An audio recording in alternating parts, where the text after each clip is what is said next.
ఈరోజు మహిళా రైతులు కానివ్వండి, రైతులు ప్రతి ఒక్కరు కూడా ఈరోజు రోడ్డు మీదకి వచ్చిందంటే మరి ఈ దళారుల యొక్క అవినీతి ఏ వరకు జరుగుతున్నది అనేది మనకు కంటికి గట్టొచ్చినట్లు కనిపిస్తున్నది. కాబట్టి తక్షణమే ప్రభుత్వ అధికారులు ఎవరైనా ఎంఆర్ఓ కానివ్వండి, ఎస్ఐ కానీ, పోలీస్ డిపార్ట్మెంట్ కానివ్వండి, మరి దీన్ని తక్షణమే ఆపకపోతే రైతులే మరి ముందుకొచ్చి చర్య తీసుకొని ప్రతి ఒక్క లారీ రాని, జేసీబీ రాని, మరి టిప్పర్లు రాని, ట్రాక్టర్లు రాని వాటన్నిటిని అడ్డుకొని రేపు ఎవ్వరు కూడా మరి ఎవరి పేరు చెప్పినా, ఎంత పెద్ద నాయకుని పేరు చెప్పినా మరి ఇనే ప్రసక్తే లేదు. ఈరోజు రైతులు రోడ్డు మీదకి వచ్చిందంటే వాళ్ళు చేస్తున్నటువంటి మోసాలని గ్రహించే ఈరోజు రైతులు రోడ్డు మీదకి రావాల్సి వచ్చింది. మరి ఈ సంవత్సరము వర్షాలు లేక రైతులు ఎంతో ఇబ్బంది పడుతున్నారు. ఇప్పటికీ వరి నాట్లు అయిపోయేది ఉండే, వరి నాట్లు కాక ఆ బోర్లు ఫెయిల్ అయిపోయి బోర్లు కూడా నడవట్లేదు.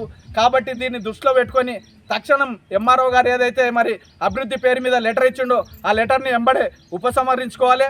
ఉపసంహరించుకొని ఎడల మరి రైతులంతా వచ్చి ఎంఆర్ఓ ఆఫీస్ని ముట్టడి చేయడం జరుగుతున్నది.